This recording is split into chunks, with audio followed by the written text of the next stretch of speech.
最近係咪戀愛呢？點解訂咗婚之後又分手呢？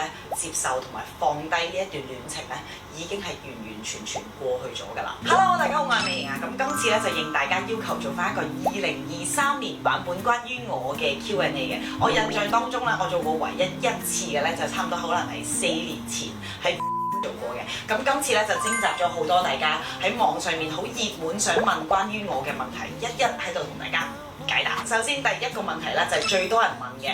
係點樣走出失戀啦，同埋點樣去認識新嘅朋友？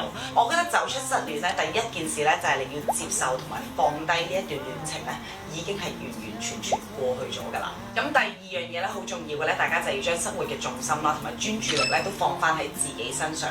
應該做嘢嘅時候去做嘢，應該休息嘅時候去休息，多啲去培養自己中意做嘅嘢同埋興趣。因為我覺得喺呢段時間咧係特別好咧，咁向內咁去發掘翻你自己㗎。點樣去認識新嘅朋友呢？就係捉住每一個可以出去嘅機會。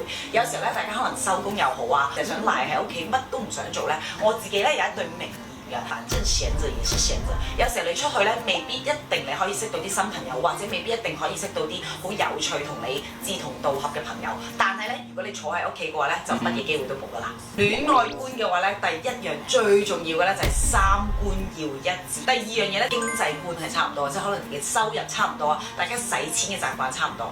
仲有一樣嘢咧，就係大家要對於未來嘅步伐咧係要一致嘅。即係譬如女仔咁講，可能你覺得我5年內要結婚嘅，但係個男仔可能覺得我10年內都唔想結婚嘅，咁樣咧係冇辦法行到落去㗎。所以要揾到一個你又中意啦，而且好多嘢都一致嘅人咧，真係好難嘅。如果大家遇到咧，記得要好好珍惜啊！